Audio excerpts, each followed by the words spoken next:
Terus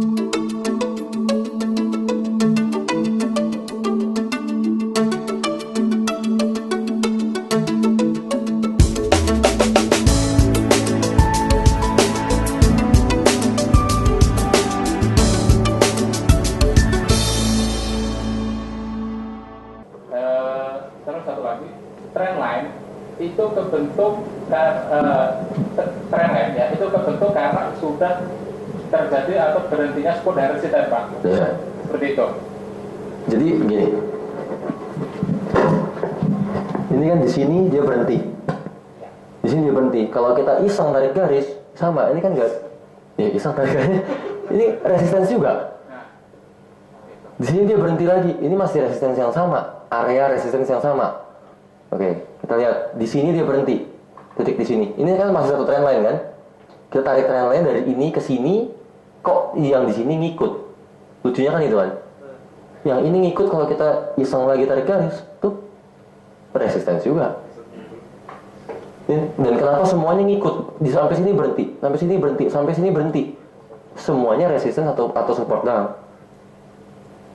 Jadi simpelnya kita akan bilang, silakan trading pakai metode apapun juga, kombinasikan dengan support resistance. Tapi kalau nggak dikombinasikan sama support resistance, ya itu kita nggak tahu batasnya.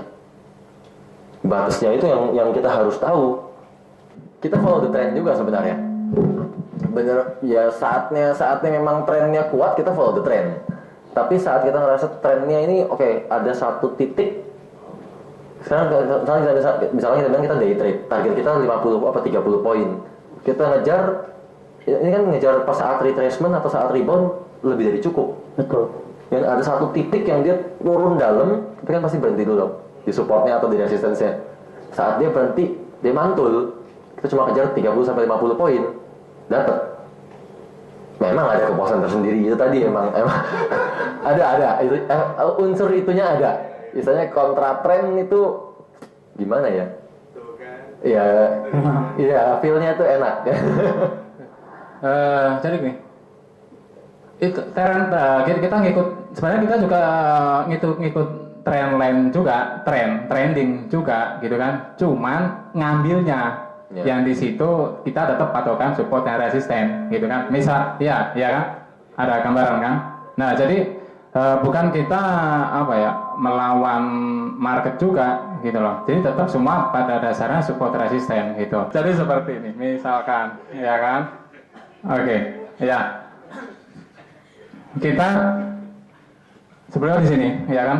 Nah, ini tren dari tren ini tetap turun, kan? Ya kan? Ya, kita juga di saat market seperti ini, ya kan? Di saat ini belum kebentuk, ini kosong, ya kan? Kita akan sell di sini, ya kan? Karena di sini, ya ini support yang menjadi resisten di sini, gitu. Jadi support bisa menjadi resisten bisa menjadi support, seperti itu, ya kan? Nah, di saat ini sudah seperti ini, ya kan? Ini dia turun, ini belum ada, ya kan? Kita akan buy di sini, ya kan? Karena di sini ada support. Seperti itu, ya kan? Mantul. Ini yang sering dibilang kontra, seperti itu, ya kan? Tapi tetap ada dasarnya karena kita di sini ada support, kita ngambil seperti itu. Ya, Pak Tio silakan Pak. Mas, maaf. Saya mau tanya, kalau John Paul itu modalnya ya untuk yang di ASCAP ini berapa? Nah, dan mainnya mini apa regular? Nah, karena masalahnya kalau kita mau OP, kalau kita nggak tahu modalnya John Paul kan bisa bahaya gitu Pak. Kalau saya lihat sih kayaknya kan John Paul ini lebih cenderung tekniknya adalah pakai order buy atau order sell limit ya. Limit order. Dan kayaknya ya nggak suka pakai buy stop atau sell stop. Alasannya kenapa? Mungkin untuk yang masalah kopi saya yang bisa menjawab ya, karena ASCAP sosial adalah yang mengadopsi sistem itu dan menyediakannya di ASCAP sosial gitu Pak. Ya. Pada dasarnya fitur kopi itu auto copy yang dimana top tradernya membuka posisi terbaru. Contohnya yang seperti Bapak tanya tadi, kalau misalnya John Paul sudah open posisi gold buy, kemudian Bapak baru copy, maka open posisi yang sudah terjadi itu tidak akan tercopy oleh Bapak. Yang kedua, ketika John Paul meliquid, maka akun Bapak tidak akan terpengaruh oleh liquidnya, begitu Pak. Jadi, ketika John Paul akan open posisi yang baru akun Bapak akan mengikutinya, begitu Pak. Dan kedua, yang saya mau tambahkan keunggulannya, kenapa John Paul ini menggunakan limit order ya Pak? Kalau kita simak di social trading, bagi copier yang mengcopy John Paul kalau menggunakan limit order, mendapatkan harga yang lebih baik Pak. Begitu. Mungkin nanti saya bisa tunjukkan ke Bapak di dalam social trading itu Pak ya. Oke, mungkin dari sisi copy atau fiturnya fungsinya seperti itu Pak. Sebenarnya nggak terpengaruh sama modal kita berapa. Sebenarnya loh, karena ini salah.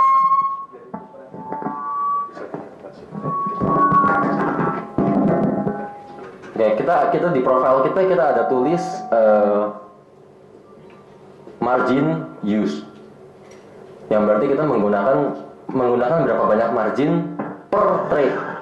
Di sini kita ada tulis 2% sampai 5%. Lalu kita ada tulis maksimum margin, maksimum open margin. Ini kita tulis 20%. Nah, dari sini sebenarnya dari ini aja kita udah bisa adjust kita punya lot. Jadi nggak bergantung equity kita atau margin kita berapa. Ini justru berbalik ke bapak ibu masing-masing. Iya, equity-nya berapa sesuaikan dengan ini. Dan kalau kita katakanlah, katakanlah kita ambil angka yang simpel. Katakanlah kita 5.000. 5.000 berarti kita per lot kita hanya menggunakan, kan kalau 2% kan $100. 5%-nya berarti kan 250. Berarti sebenarnya kita per lot itu kita per trade kita cuma trade 0,1 sampai maksimum mau kita lebih dikit cincai 0,3 lot. Ini sebenarnya cara trading kita yang selalu begini. Nah, ini tinggal disesuaikan dengan equity dari bapak ibu masing-masing. Dan kalau di kita memang ada kalanya kita menggunakan 2%, ada kalanya kita menggunakan 5%. Untuk gold kita jarang ambil angka maksimum karena pergerakan volatility-nya jauh lebih besar. Jadi kita untuk gold kita justru ambil yang minimum. Setiap kali kita trade di gold kita cenderung pakai cuma 2%, 3%.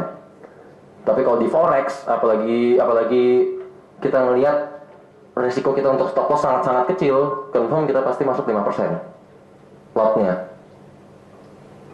Jadi kita selalu berubah-ubah terus memang. Nah, untuk copier ya silakan sesuaikan dengan ini sebenarnya. Karena selama sesuai dengan ini, taruhlah kita anggap yang paling agresif sekalipun menggunakan 5%, ini ya kita berani ngomong nggak akan ludes dananya. Karena kita juga di situ ada tulis drawdown risk kita, dimana drawdown risk kita cuma 20%. Jadi kalau misalkan, oke, sekarang kita main sedikit matematis di sini. 1275.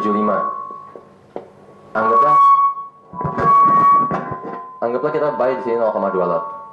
Lalu kita ambil 0,2 lot lagi, 1268. Sekarang 0,2 lot lagi di 1252. Oke, semuanya kalau drop sampai 1248, ini kita cuma drop 2% sebenarnya. Misalkan kita bilang pertama equity kita dari 5.000 kita sudah profit 70%. Oke, kita nggak usah hitung jauh-jauh, anggaplah kita baru profit 50% deh, ini jadi 7.500 sekarang.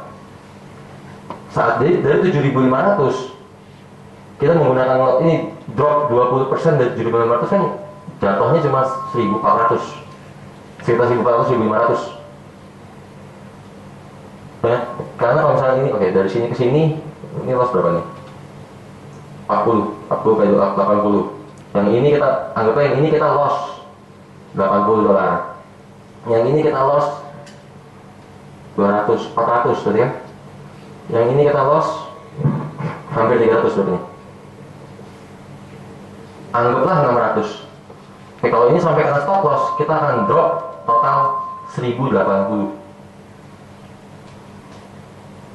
dengan risk management kita yang seperti ini. Total loss kita akan derita loss 1080.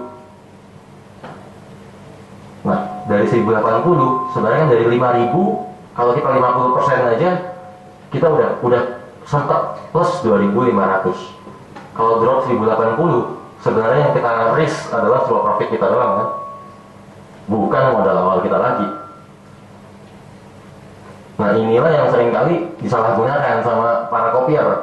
Kemarin market sideways, saat lagi sideways ya setiap hari lagi taktuk setiap hari profit. Dan akhirnya para kopier jadinya overconfident. Wah, ini mainnya pendek-pendek, dan risknya nggak berapa dalam.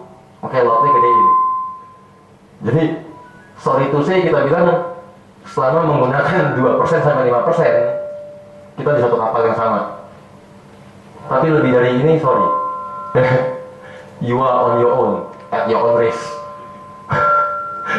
Kalau kenapa-napa jangan cari kita. Soalnya kalau masih menggunakan risk management ini, drop berapa persen sih kita kan? Ini drop 20% aja nggak ada.